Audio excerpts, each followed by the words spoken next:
Sekarang kita tanya lawyernya yang katanya alot juga itu protes kepada penyelidik Polda Metro Jaya di setengah jam pertama karena masalah apa kita nggak tahu. Nah karena itu kita tanya langsung kepada lawyer yang mendampinginya. Ada beberapa lawyer yang mendampingi, salah satunya adalah Abdullah Al-Qadiri. Assalamualaikum warahmatullahi wabarakatuh, bro. Waalaikumsalam warahmatullahi wabarakatuh, bro. Luar biasa ya, Abdullah Al-Qadiri. Masya Allah, Masya Allah. Kalau Al-Haddad pemain sepak bola. Iya. Kalau Al-Baqarah sapi betina. Ya? Al-Baqarah. Santai-santai aja, bro. Luar biasa ya. Bro, silakan sampaikan apa yang kemarin terjadi ya ketika atau saat Anda mendampingi klien Anda, Rismond Hasiholan Sianibar, RHS atau RS, dan konon katanya Anda sempat dalam tanda kutip berkelahi itu sama penyelidik. Silakan. Silakan. Jadi begini, tahu dari mana ini, bro? Saya. Kan saya semalam interview klien Anda. Oh, saya nggak tahu. Iya. Baiklah, itu bukannya berantem. Kita ini dengan polisi itu mitra. Ya kan, kita ini bukan lawan, bang. Kita ini mitra penegakan hukum untuk mencari keadilan, itu kan. Ya, dari jika satu mungkin kurang lengkap, dilengkapi dengan yang lain. Jadi saya ini tidak pernah memposisikan polisi sebagai musuh, tidak pernah. Gitu. Ya kan, kalau mereka memposisikan saya sebagai musuh ya bukan urusan saya, tapi saya tidak pernah. Gitu. Tapi enggak lah, saya tahu teman-teman di sana akrab-akrab dan sebagainya. Kebetulan penyidik di situ satu ruangan itu pernah saya hadirkan pada waktu sidang di Tangerang.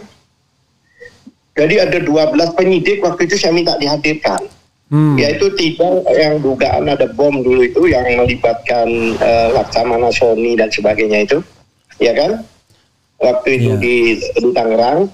Saya nggak mau tahu karena tidak persidangannya itu banyak yang dipertanyakan, saya minta penyidik semuanya dihadirkan. Karena itu banyak orang, itu 12 sampai 13 itu terdakwanya. Bayangkan sidang bareng ramai gitu waktu itu. Saya minta untuk dihadirkan. Supaya saya tahu apa di benak mereka dan kenapa kalian bertanya. Nah, itu semua ketemu saya dari reuni kemarin itu. Waduh, Pak ini kata dia, ya kangen saya sama kalian tuh bilang gitu. Jadi ya, cuma banyak hal karena ini jujur aja panggilan undangan saya katakan apa awal itu sebelum penyidikan itu klarifikasi.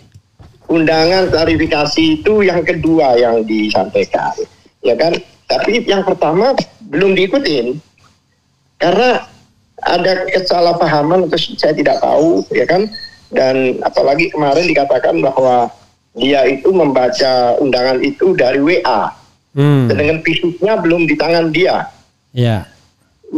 Mungkin dalam perjalanan atau apa dia tidak tahu. Cuma nggak masalah. Yang jelas Bang Rismond ini kooperatif, dia hadir dan sebagainya. Saya memang ada. Jadi gini, sebenarnya kalau dalam taraf klarifikasi kita itu kan mencari apakah ada tindak pidana apa tidak di situ gitu loh. Belum bicara substansi. Nah kalau ada tidak ya berarti yang tahu kan lawyernya. Ya. Jadi dalam klarifikasi ini memang lawyer diberi kewenangan hak untuk berbicara. Tapi kalau sudah nanti penyidikan apa itu substansi, enggak. Jadi saya semacam menyatukan persepsi lah. Sama enggak apa yang di otak mereka dengan otak saya gitu loh sebagai lawyer. Saya ada beberapa pertanyaan. Satu, ini kan masalah pemalsuan surat, ya kan, ijazah pada orang biasa. Ini kan sudah Jokowi ini kan sudah common citizen, kan dia sudah nggak menjabat lagi, jadi kan orang biasa, the common people kan. Kenapa yang menangani Kamnet, keamanan negara, seolah-olah negara ini lagi dalam keadaan berbahaya gitu loh. Itu pertanyaan saya. Unitnya Kamnek. Kamnek itu keamanan negara. Yang saya tahu itu yang serius-serius, yang extraordinary crime itu biasanya. Contohnya seperti bom, ya kan, makar atau separatis ya. Kalau separatis seperti di Papua itu kan dikatakan kriminal bersenjata kan. Tapi menurut udah diganti namanya kriminal bersenjata. Itu kan melibatkan bom, melibatkan senjata. Nah itu masuk akal kalau Kamnek yang menangani gitu. Kenapa nggak di Sorry, biasa, Kamnek itu gitu? keamanan negara ya? Keamanan negara serius banget gitu. Apakah dengan surat-surat ini ada pemalsuan dari orang yang sudah bukan presiden ini merupakan ancaman negara? Itu pertanyaan saya. Jadi anak muda-muda itu diuji dulu lah gitu loh. Kan muda-muda itu penyidiknya itu. Itu yang saya tanyakan, ya kan? Untung dia, ya saya nggak tahu lah. Itu jawabannya ya Pak, ini masalahnya kan kita ini biasanya diberi ini tugas yang mana tidak harus. Pokoknya unit-unit ini tidak selalu menangani. Loh kalau gitu ngapain dibagi-bagi unit-unit? Aku bilang. Kalau job description-nya nggak jelas. Ya kan bahaya kalau job description-nya nggak jelas, bisa tumpang tindih. Nah, ini masukan tolong sampaikan pada atasan Anda. Gitu loh. Harus sesuai unitnya dong. Gitu. Ini kan 263, 264 yang dilaporin, aku bilang. Pemalsuan surat. Oh, bisanya Kamnek gitu loh. Kalau teroris memang Densus, saya tahu. Makar, bom, itu ini situ. Saya juga heran juga kenapa bocor ya. Ya, itu saya menyatukan pendapat ya kan, ya mau terima kasih atas saya sampaikan, jangan terima kasih aja gitu loh. Yang kedua saya bilang, Anda tahu nggak pasal 10 Undang-Undang nomor 31 2014 yang mana itu Bang? Aku bawa, saya kasih satu lembar, saya besarin tulisannya ini, tolong dibaca gitu loh. Bahwa jika ada laporan, maka tidak bisa dilaporkan balik dengan pencemaran nama baik. Kalau itu terjadi, nganggur kalian, aku bilang. Karena apa? Semua orang takut melapor. Ini anggap aja ini pencerahan, dibilang begitu. Saya bilang begitu. Nah sekarang setiap ada orang melapor, saya ditipu orang gitu. Orangnya tiba-tiba melapor pencemaran nama baik. Saya bilang, sepeda motor saya kayaknya dicuri sama orang ini, orangnya melapor pencemaran nama baik. Kapan Anda bekerja kalau kayak gitu? Ya kan? Akan menimbulkan ketakutan pada orang tidak berani melapor jika ada kejahatan. Saya bilang begitu. Ini ya kan? Oh, terus dia baca pelan-pelan, baca. Saya pengen ketemu atasan Anda gitulah, biar enak gitu. Bisa komplain. Enggak Pak, Bang, nanti saya sampaikan. Enggak, saya mau ketemu sekarang, aku bilang. Saya untuk membahas soal ini. Supaya baru lanjut, kan enak kan, udah bersih jalanannya, udah diaspal, baru kita jalan gitu lah. Saya bilang begitu kemarin itu. Dan saya bilang, Bang, ini Bang, ini maksudnya ini di pengadilan. Di pengadilan gimana? Artinya tidak boleh melaporkan balik pelapor. Kalau di pengadilan tidak boleh melaporkan terdakwa, bukan pelapor. Ya kan berarti belum paham soal ini ya. Yang saya memaklumi aja kenapa ada laporan ini, saya bilang. Ya itu diantaranya itu. Kemudian saya bilang ini klarifikasi kalau penyelidikan itu hanya mencari apa ada tindak pidana apa tidak, bukan menganukan perbuatannya lagi, itu kan ada apa enggak. Jadi tidak perlu mereka menjelaskan kenapa dia buat ini, kenapa buat ini, tidak perlu lagi. Kalian ditugaskan untuk menemukan ada tindak pidana apa tidak di sini. Itu tugas kalian. Jadi kalau kalian klarifikasi sampai mulai, seperti ada teman kita ya, mulai jam 10 sampai jam 11 malam, itu bukan klarifikasi. Ya kan? Kalau memang itu klarifikasi, anggap klarifikasi. Harus fair. Jokowi harus diperlakukan yang sama. Kenapa cuma 1 jam klarifikasinya? Kenapa? Itu pertanyaan saya. Ya sedikit saya ngomongnya kan selalu berapi-api ya, bukan emosi. Nah, ditambah, paham nggak? Ngerti nggak? Ngerti? Ngerti nggak? Ngerti kan? Ngerti kan? Nah itu. Nah pada waktu bersama saya itu, ya apa istilahnya yang ditanya? Kan saya terus gantian. tiba-tiba terakhir saya kan balik ya, saya balik kan, saya berkegiatan. Saya dengar sampai 97 pertanyaan. Saya kaget juga, padahal saya nggak sampai segitu. Waduh, 67 apa aja. Tapi jawabannya standar kok. Dia bilang, karena di dalam surat undangan itu dinyatakan bahwa untuk perbuatan tanggal 26 Maret. Dia jawab, saya nggak mau jawab itu karena nggak ada hubungan dengan pertemuan 26 Maret. Saya nggak ada di situ. Posisi saya 26 Maret itu ada di Jogja, dia bilang.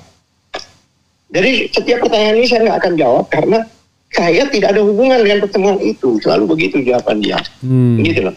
Tapi ada juga dia bilang memang dia jawab hal-hal lain yang general sifatnya, jadi tidak teknik. Ya dia bilang kalau ditanya ini link Anda, ya link saya gitu aja gitu loh. Link saya gitu loh.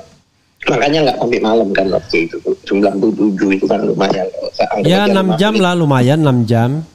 Bukan kok dihitung sakninya 5 menit per nomor kali berapa 2 hari seharusnya. Intinya, bro, saya bacakan ya pasal yang Anda maksud biar pemirsa paham ya. Yaitu pasal 10 Undang-Undang Nomor 31 Tahun 2014 ya. Ya. Tentang perlindungan saksi dan korban. Ya. Pasal 10 mengatakan, biar paham ya. Mengatakan Pasal 10, saya scrolling ke bawah dulu. Ini. Pasal 10 ya, ketentuan pasal 10 diubah sehingga berbunyi sebagai berikut. Pasal 10 ayat 1, saksi, korban, saksi pelaku dan atau pelapor. Ini masuk ya pelapor ya. Tidak dapat dituntut secara hukum baik pidana maupun perdata atas kesaksian dan atau laporan yang akan ya future, sedang, present dan atau telah diberikannya past tense ya, kecuali kesaksian atau laporan tersebut diberikan tidak dengan itikat baik. 2. Dalam hal terdapat tuntutan hukum terhadap saksi, korban, saksi pelaku dan atau pelapor yang atas kesaksian dan atau laporan yang akan, sedang atau telah diberikan, tuntutan hukum tersebut wajib ditunda hingga kasus yang ia laporkan atau ia berikan kesaksian telah diputus oleh pengadilan dan memperoleh kekuatan hukum tetap. Itu bunyi pasalnya. Nah, cuman masalahnya di sini ada kata-kata kecuali. Kalau kata Risman, kecuali kesaksian atau laporan tersebut diberikan dengan itikat baik. Nah, orang akan tanya, apa itikat baik klien Anda sehingga pasal ini harusnya diterapkan kepada kan Anda kan tidak hanya Rismon tapi ke step TPUA juga semuanya kan? Yang melaporkan TPUA ada Egy Sujana dan lain sebagainya. Nah, apa yang menjadi alasan Anda untuk mengatakan klien Anda ya termasuk TPUA, tim pembela ulama dan aktivis itu punya itikat baik? Silakan. Jadi begini, kalau Resmond, Dr. Tifa dan Roy ini kan ahli yang meneliti ijazah itu atau ijazah yang ada fotokopi itu kan istilahnya. Jadi bukan berbuat sesuatu yang ikut melaporkan dan sebagainya ya istilahnya. Dia itu hanya membantu TPUA dalam mengkaji itu, mengevaluasi lah. Nah, sekarang begini, Egy Sujana, TPUA dan sekedar catatan hasil kajian mereka kelihatannya juga disampaikan tuh oleh TPUA sebagai bukti tambahan itu. Iya. Masalahnya itu satu bagian. Iya. Sekarang kalau orang mengkaji, menganalisa suatu ilmu, apakah itu orang beretikat jelek? Gak ada dong orang buat penelitian kalau begitu. Ya kan? Penelitian itu mulia untuk kepentingan banyak orang, kepentingan untuk kemaslahatan, gitu loh.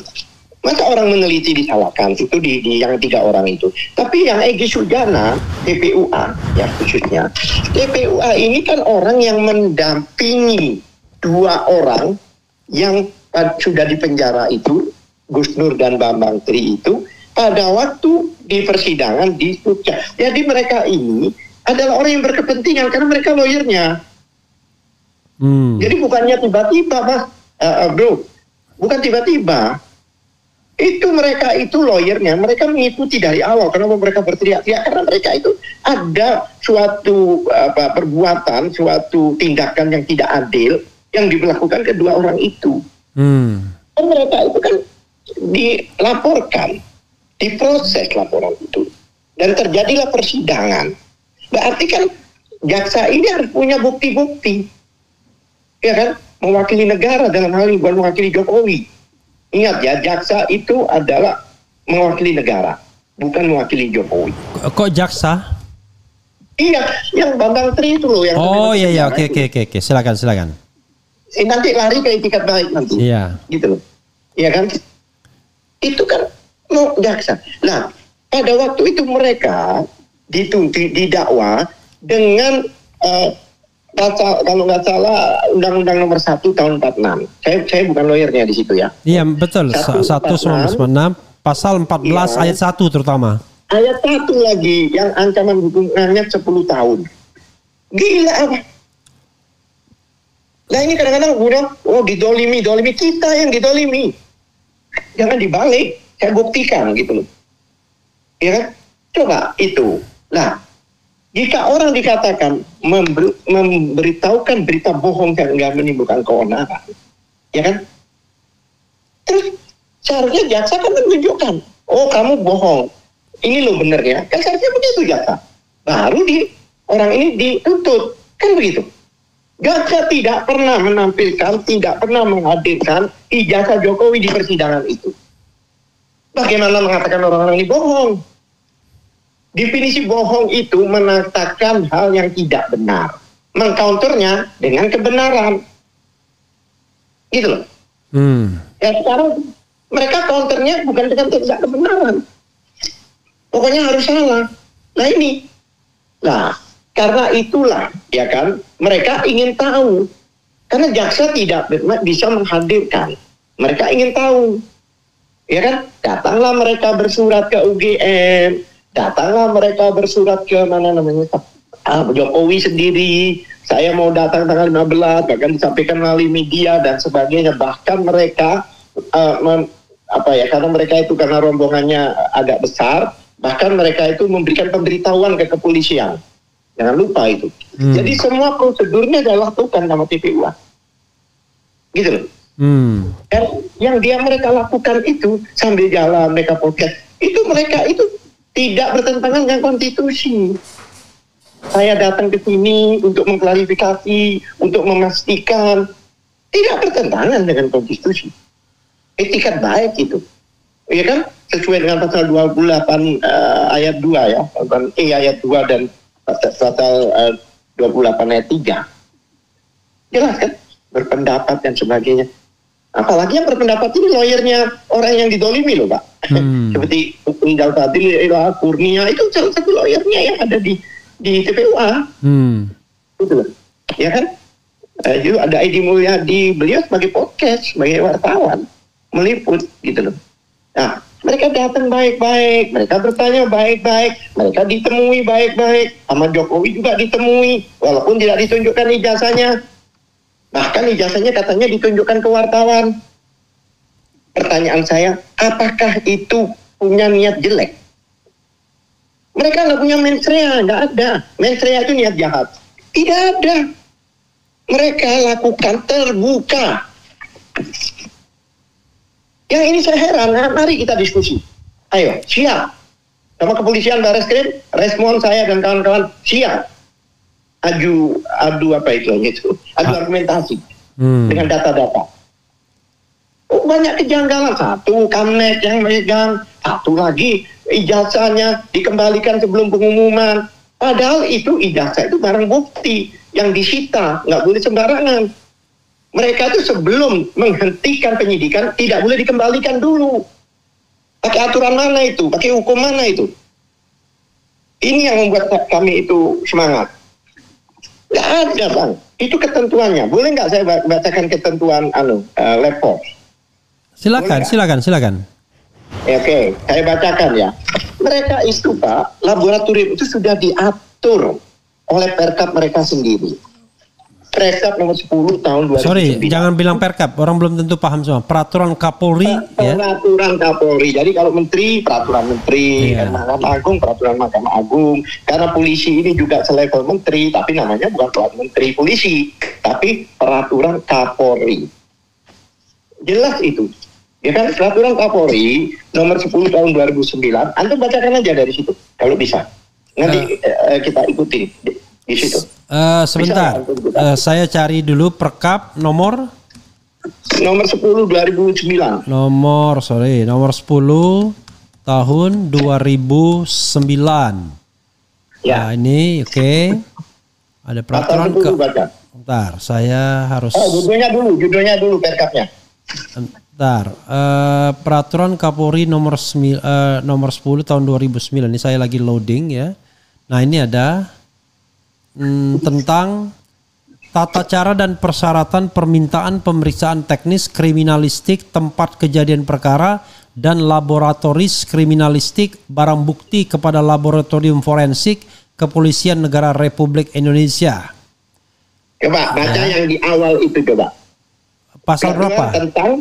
Tentang apa tadi itu? Baca di depan. Barang bukti dan syarat. Jangan lupa ada syarat kata-kata itu. Ya. Ya kan judulnya itu. Judulnya coba gini, tata cara dan persyaratan. Nah, permintaan pemeriksaan. Enggak, saya berhenti di situ. Iya. Ada syaratnya. Kalau nggak ada syaratnya, hilang. Coba kita baca bareng-bareng, Bang. Pasal berapa? Pasal 10. Saya yang jelaskan nanti. Oke, saya baca dulu ya. Pasal 10. Pasal 10 ayat semua ayat atau apa? Baca 1 sampai saya kasih PR ya, 1 sampai 3. Oke.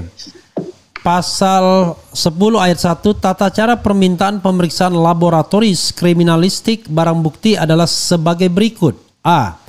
Kepala Kesatuan Kewilayahan atau kepala pimpinan instansi mengajukan permintaan pemeriksaan laboratoris kriminalistik barang bukti secara tertulis kepada Kalapor Polri, ya, Kepala Laboratorium Forensik Polri, dengan menjelaskan maksud dan tujuan pemeriksaan. Dan B. Permintaan tertulis sebagaimana dimaksud pada ayat 1 huruf A wajib dilengkapi persyaratan formal dan teknis sesuai dengan jenis pemeriksaan. 2. Oke. Ayat 2. Bentar. Oke. Ya. Huruf A tadi apa kata-kata awal katanya? Jadi Kepala Kesatuan Kewilayahan. Bukan. Yang huruf A, yang di B yang huruf A. Iya, huruf A kan? Iya. Kepala Kesatuan. Bukan Bang, bukan huruf A. Yang B baca.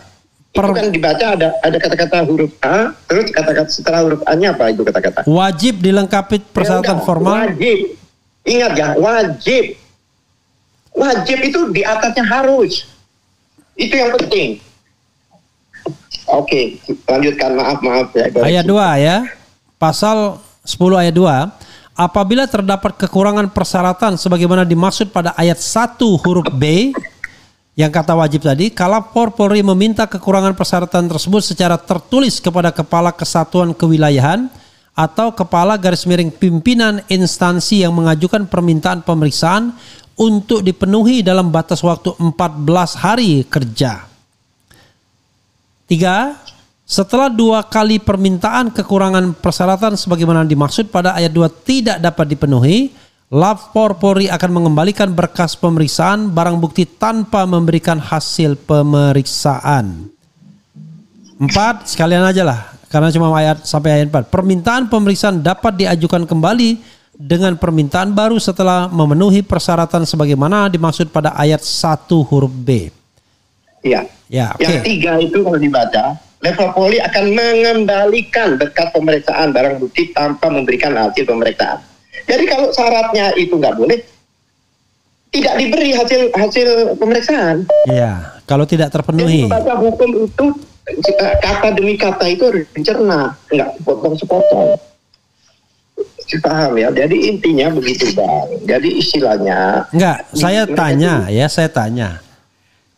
Tata cara apa yang kemudian dilanggar dalam pemeriksaan dokumen ijazah Jokowi ini? Kembali ke pasal 84 baca. Pasal 84. Ya. Oke, pasal 84.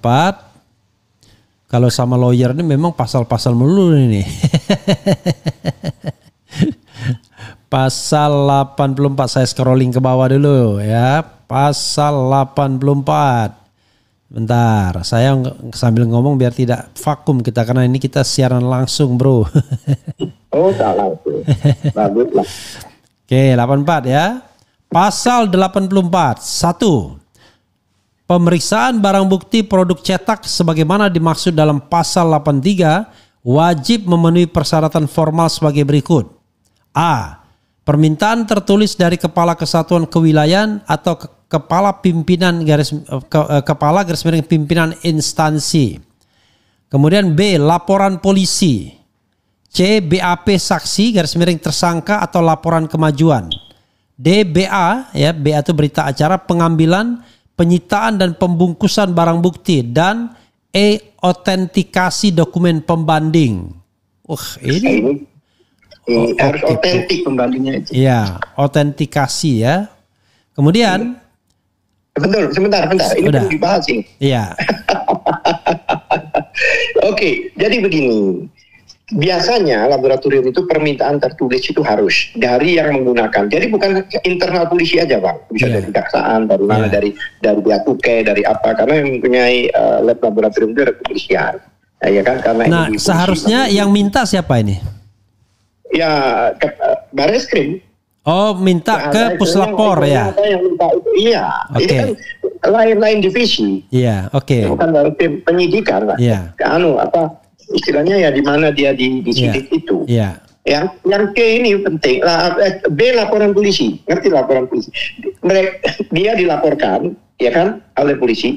Laporan itu polisi itu biasanya ada nomor laporan. Ya, ini kalau ini kan sudah ada ini. Kalau Bareskrim belum ada, Bareskrim. Lah iya, bukan laporan polisinya ada nomor laporan itu penting. Adanya nomor laporan, ya kan? Kedua, tindak pidana apa yang dilakukan di laporan itu harus ada. Iya. Jadi makanya ini nanti hasil Bareskrim ini tidak bisa digunakan di Polda. Ngerti maksudnya? Karena nomor laporannya beda. Iya, ini bukan laporan polisi tapi laporan informasi Dumas. Ya apapun juga kan ada nomornya. Iya. Kemudian BAP saksi tersangka atau lawan, itu apa maksudnya? Ini harus selesai semua. Gitu loh. Iya. BAP tersangka ini itu paling akhir dalam pemeriksaan. Bukan di awal. Ini kan jelas. Saksi itu bisa saksi pelapor lah. Saksi pelapornya sendiri belum selesai, sakit. Dan laporan kemajuan apa sampai di mana ini gitu loh. Ya kan? Sekarang di sini sampai ada laporan tersangka. Padahal di dalam KUHP tersangka itu diperiksa paling akhir setelah saksi, setelah ahli, baru tersangka. Nah ini ada nggak? Ini pertanyakan aja ke polisinya, gitu loh. Mereka yang buat kok. Mereka yang buat ini, ya kan? Yang BA pengambilan dan penyitaan, dan ada berita acara penyitaan. Jadi pada waktu dia nyerahkan atau diambil atau apa, itu harus ada berita acaranya.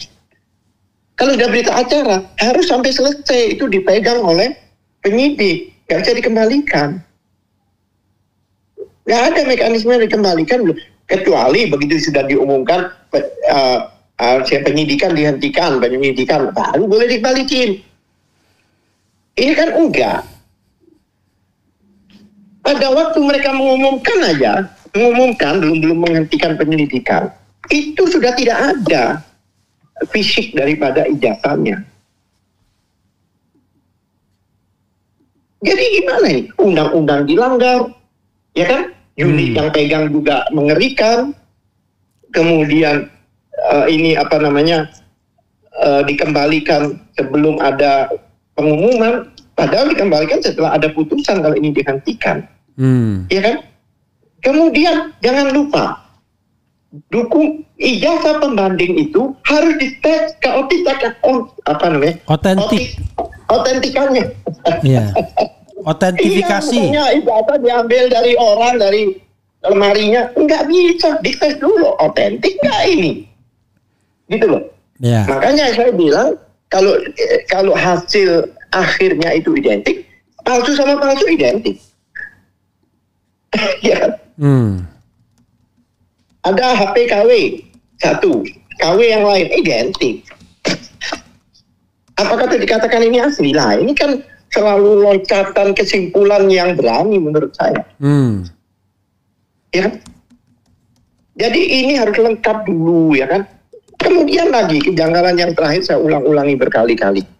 Begitu ada laporan ke Kamnek itu, langsung mungkin saya nggak tahu apa kirim orang, dicari tahu TPUA ini terdaftar nggak di Kementerian Hukum dan HAM. Terus manfaatnya anggap aja nggak terdaftar. Terus manfaatnya apa? Emang nggak terdaftar?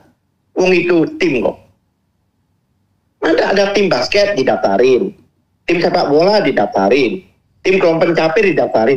Nggak ada. Yang didaftarkan di AHU itu adalah boleh suatu perkumpulan, organisasi, itu ada aturannya, ada undang-undangnya. Nggak ada undang-undang tim, itu nggak ada. Tim itu ad hoc. Kita kadang-kadang mau 17 Agustus buat tim. Nah itu kan, terus kenapa? Itu kan keceplosan menurut saya. Masyarakat melapor yang perlu dilindungi, malah kita diselidiki. Ini kan banyak kejanggalan-kejanggalan ini yang di luar prosedur itu. Ya sekarang saya bicara, saya menipu Refli Harun. Nipu nih, ya kan? Kemudian Refli Harun maksudnya apa? Anda menipu saya, and then now you are doing now, ya? Iya, tapi yang diselidiki Refli-nya bukan saya. Saya diselidiki, penipunya nggak diselidiki. Kenapa kamu lapor? Kenapa? Kamu jangan-jangan nggak bisa. Mau main peta umpet? Ayo kita jagonya main peta umpet. Hah? Oke, lanjutkan yang kedua sekarang, Bang. Oke, apa lagi? Itu yang poin 2.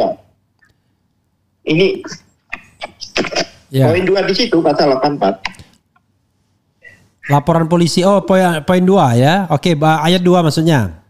Oke. Ayat 2. Pasal 84 ayat 2. Pemeriksaan barang bukti produk cetak sebagaimana dimaksud dalam pasal 83 wajib memenuhi persyaratan teknis sebagai berikut. A. Kata-kata wajib digarisbawahi ya. Oke. A. Produk cetak bukti maupun produk cetak pembanding yang dikirimkan adalah produk cetak asli, bukan merupakan tindasan karbon, fax atau maupun fotokopi. B. Dilengkapi dengan produk cetak pembanding collected dan requested yang valid. C. Produk cetak bukti berupa fotokopi hanya dapat diperiksa apabila tujuan pemeriksaan adalah untuk mengetahui apakah produk cetak bukti merupakan fotokopi dari produk cetak pembanding. D. Untuk pemeriksaan fisik produk cetak antara lain penghapusan, perubahan, penambahan, penyisipan, usia produk cetak atau ketidakwajaran lainnya, cukup dikirim produk cetak buktinya saja. Dan E. Seluruh dokumen dikumpulkan dalam satu amplop, tidak boleh dilipat, dibungkus, diikat, dilakban maksudnya nih, disegel dan segera dikirim ke lapor Polri. Ini sudah dilakukan belum sama mereka, itu pertanyaan saya. Ya udahlah, biar pemirsa RH bisa menyimpulkan sendiri lah. Ini sebenarnya pemikiran kita ini pemikiran akal sehat yang menemukan bukti-bukti dari akal yang tidak sehat menurut saya gitu. Dugaannya Oke, gitu kan. Jadi gini, saya mau bertanya ya, sebagai lawyer Anda kan berhak membela klien Anda ya.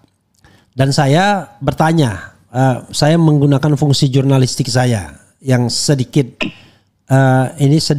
investigatif ya. Begini, misteri guest saya itu sudah pernah membandingkan antara ijazah 1120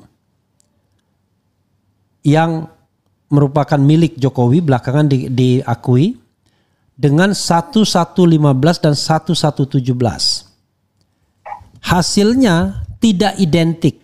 Dia tidak mengatakan mana yang asli, mana yang palsu, tidak ada kata-kata itu, tapi dia cuma mengatakan bahwa ijazah 1115 tidak identik dengan 1120.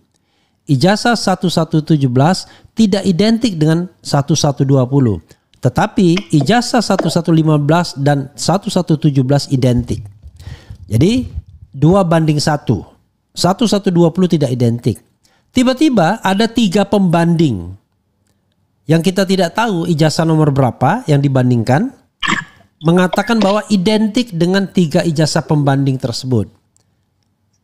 Pertanyaan saya, kalau Anda kaitkan dengan kemunculan Andi Pramaria yang menunjukkan ijazahnya yaitu ijazah 1123 dan kemudian podcast kemana-mana, kemudian disebarkan kemana-mana ijazahnya, sementara ijazah Jokowi sendiri nggak pernah dimunculkan. Benar. Siapa yang menyebarkan itu?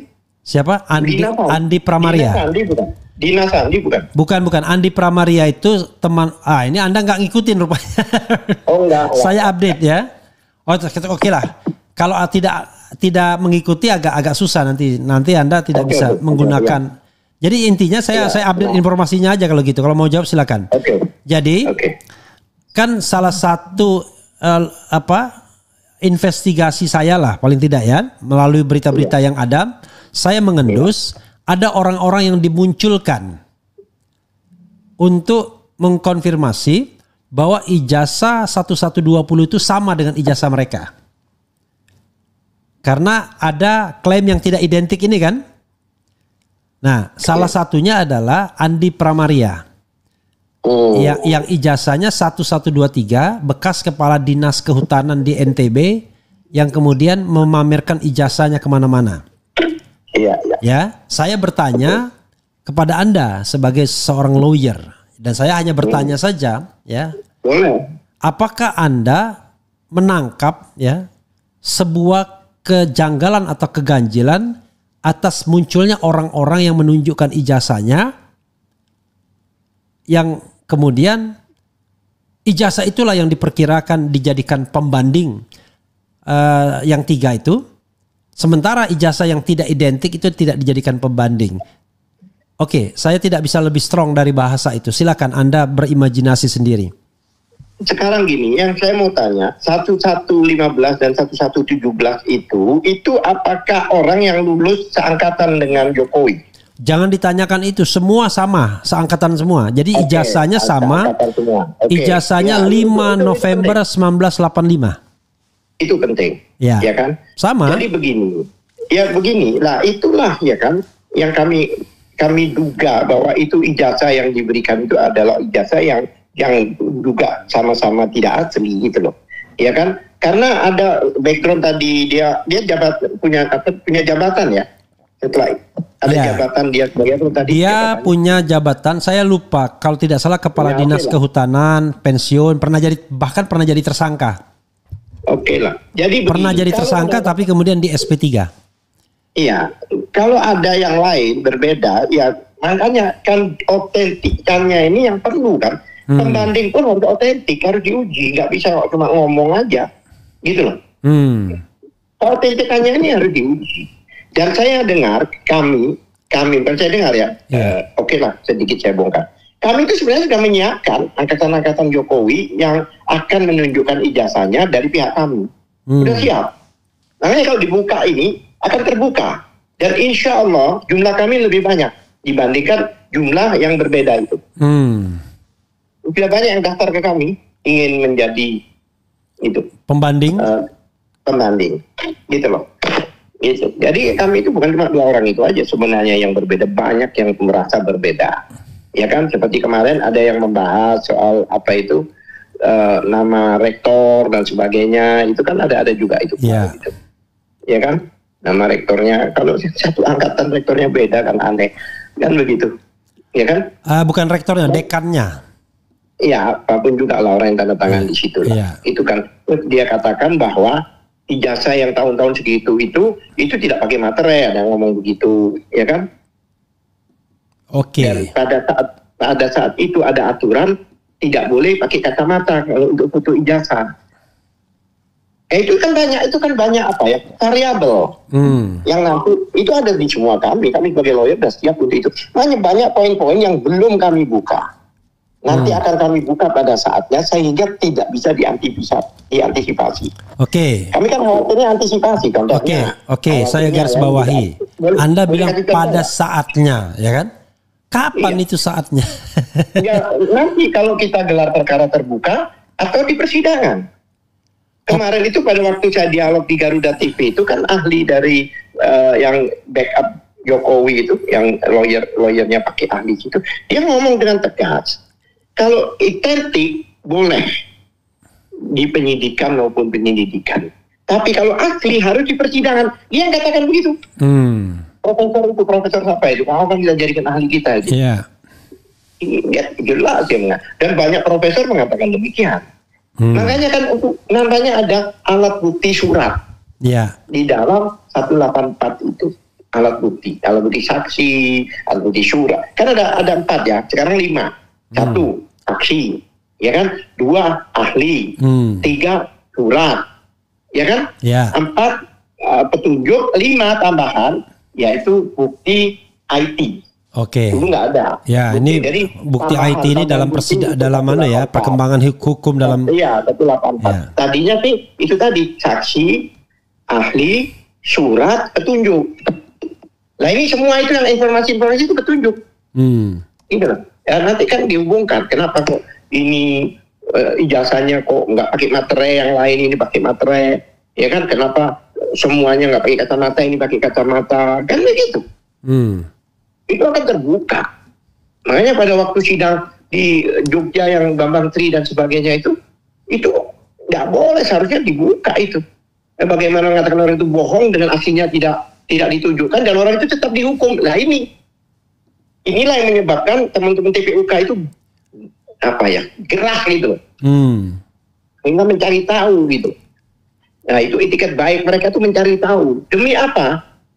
Demi kebaikan apa? Bangsa dan negara. Dan ini khawatirnya berdampak pada pemerintah yang sekarang.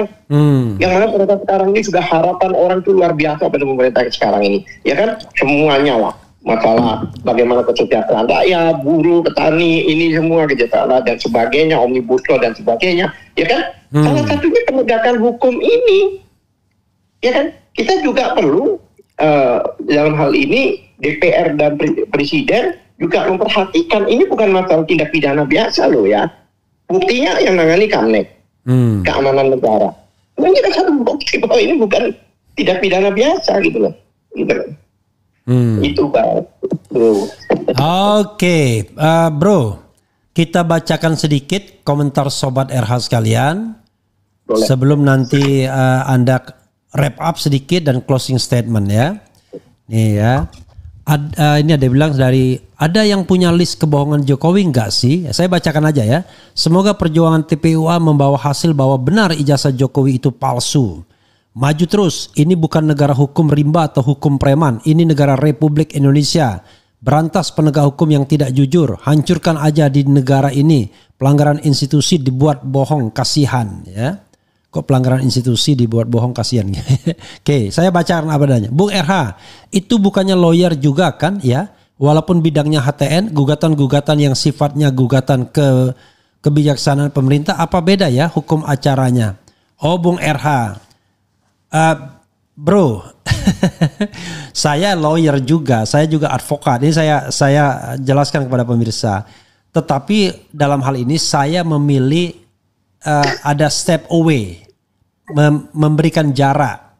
Karena kalau saya juga ikut sebagai kuasa hukum, maka saya tidak punya fleksibilitas untuk membuat podcast, menganalisis kasus dan lain sebagainya. Jadi sengaja jarak itu saya ciptakan. Begitu ya, Sobat Era sekalian ya. Itu soal etikal aja, soal saya pribadi aja. Perkara kemudian ada lawyer yang juga punya podcast itu soal lain. Karena saya sangat aktif membuat konten-konten ini. Jadi kalau saya misalnya sama-sama pembela, sama-sama advokat dengan Bro Abdullah Al-Katiri, ya sama aja jeruk makan jeruk namanya. Makanya saya tidak mau dibilang pendukung Roy Suryo agar saya masih punya room kebebasan untuk nanya, kan begitu.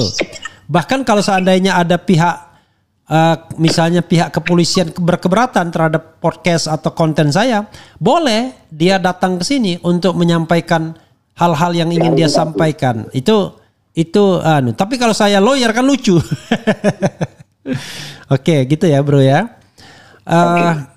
Kemudian seluruh alumni UGM wajib melaporkan ke pengadilan karena UGM calo ijazah aspal. Persidangan belum digelar, kok asli apanya? Bohongnya.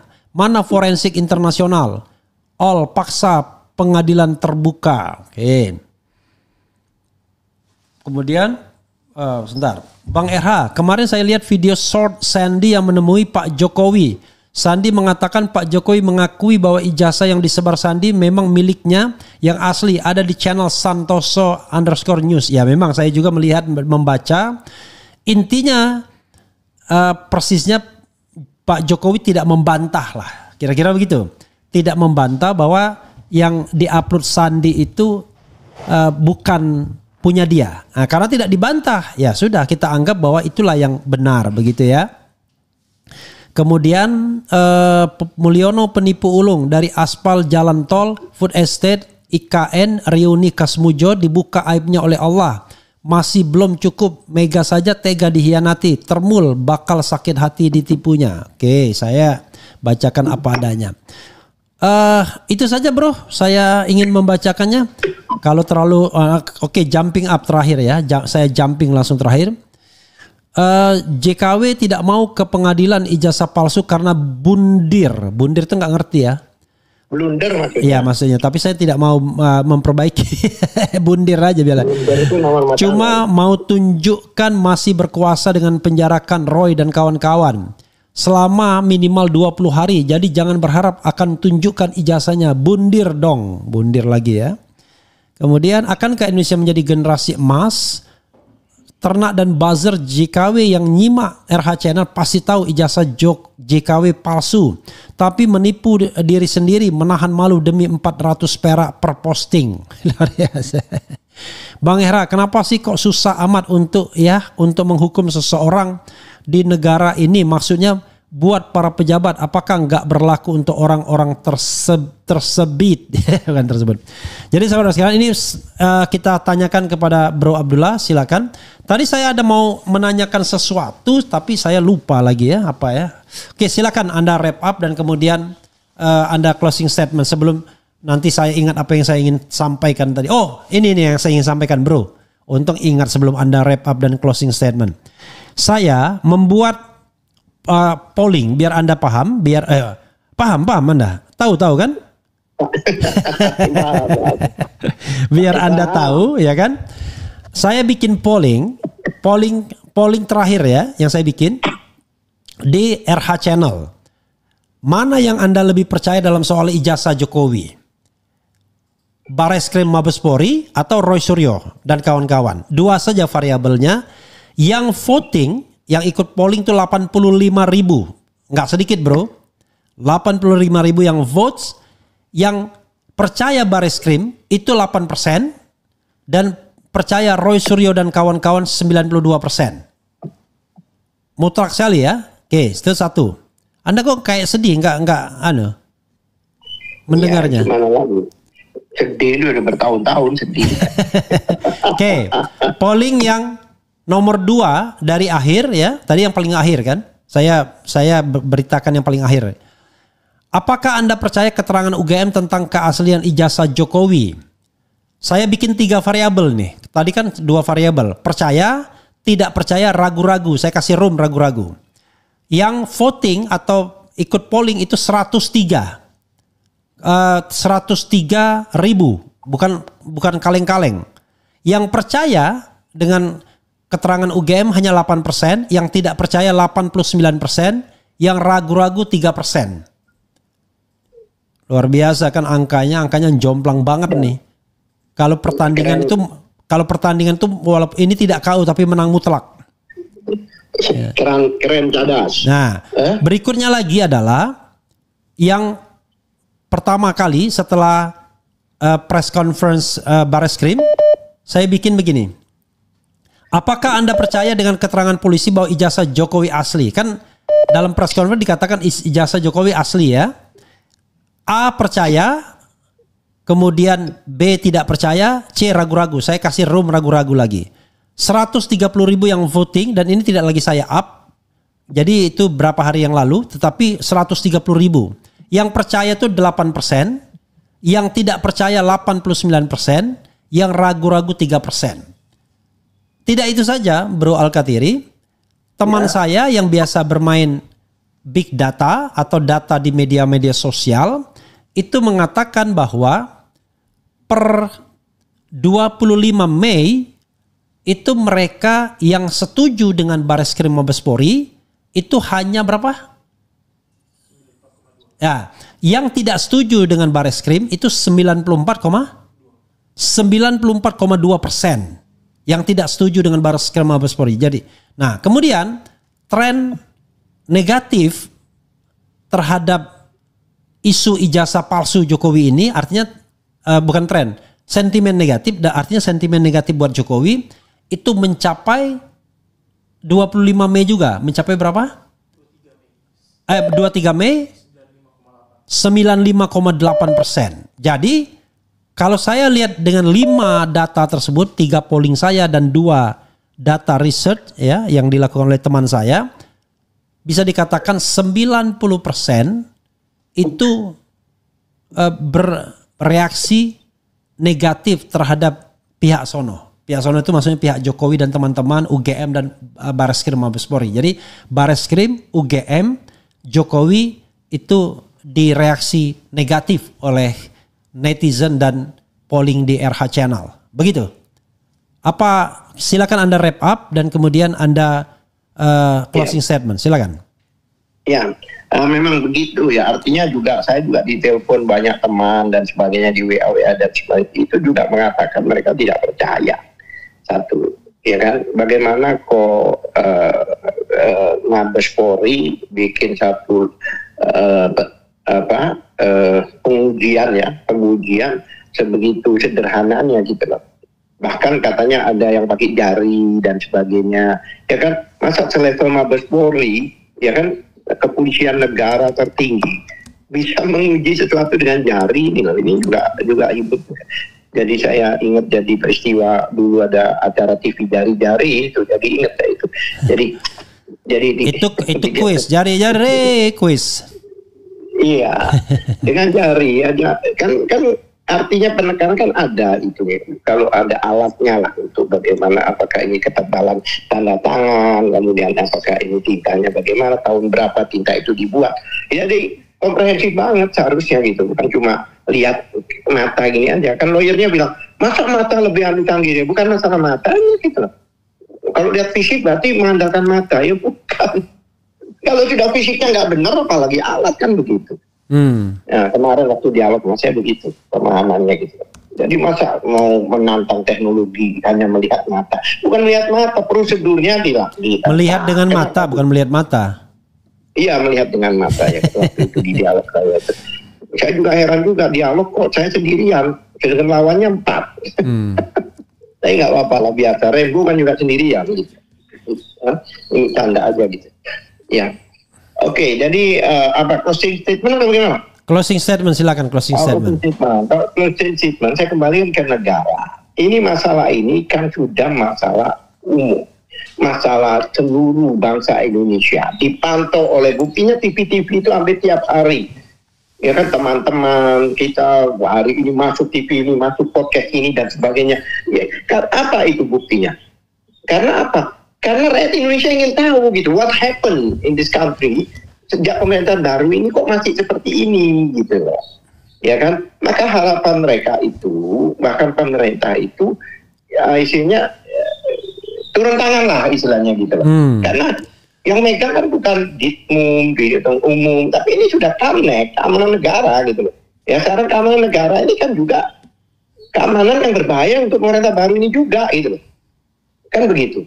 Ya kan, oleh sebab itu harapan kami dan saya yakin ya kalau emang disampaikan ke Pak Presiden Prabowo, saya tahu beliau lah, beliau pasti akan menugaskan atau ya membuat tim atau apa, atau memerintahkan untuk gelar terbuka, ya kan, gelar terbuka.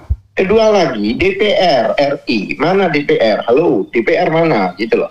DPR ini nggak perlu ada pengaduan dari kita, seharusnya sudah memanggil. Ini sudah masalah negara, mereka wakil-wakil rakyat. Waduh, Anda minta DPR, 6 orang mati aja DPR diem aja. Bukan, masalah ini kan kita bicara pemerintah baru, Pak.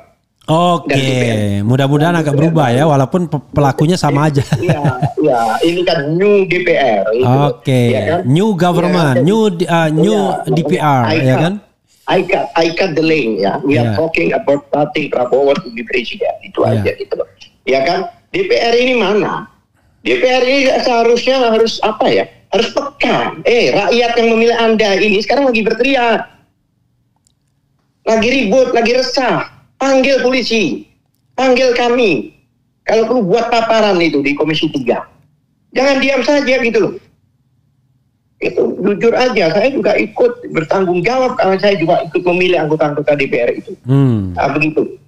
Oleh sebab itu harapan kami mudah-mudahan mereka sudah mulai dan dengar dan berpikir, dan mudah-mudahan mereka di ke depan akan lebih proaktif lah. Gitu. Baik pemerintah maupun DPR. Terima kasih.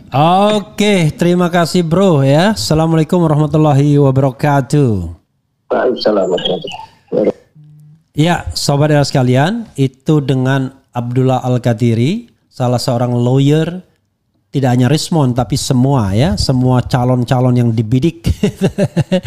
Jadi kecuali Michael Sinaga ya, yang dia lawyer dari RS, kemudian ES, kemudian T, kemudian K, Rizal Fadila juga. Jadi paling tidak mereka-mereka yang dipanggil baik di Bareskrim Mabespori maupun yang dipanggil di Polda Metro Jaya, mereka salah satu lawyernya, Abdullah Al-Qadiri. Mudah-mudahan apa yang disampaikan itu bermanfaat ya. Pay attention terhadap dua hal. Pertama adalah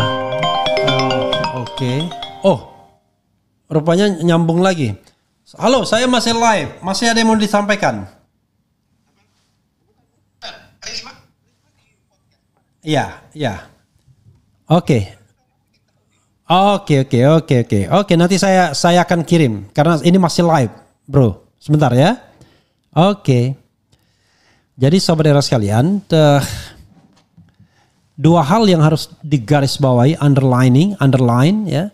Satu adalah Undang-Undang Nomor 31 Tahun 2014 tentang perlindungan saksi dan korban ya. Pay attention dengan pasal 10. Kemudian Peraturan Kapolri Nomor 10 Tahun 2009. Pay attention dengan pasal berapa tadi ya? Pasal antara lain adalah pasal 84 dan pasal sebelumnya pasal 5 atau 6 ya. Oh, pasal 10, sorry. Pasal 10 juga berarti. Pasal 10 dan pasal 84. Jadi ini dua pasal itu mengkonfirmasi bahwa apa yang dilakukan Bareskrim itu sesungguhnya melanggar undang-undang dan peraturan Kapolri.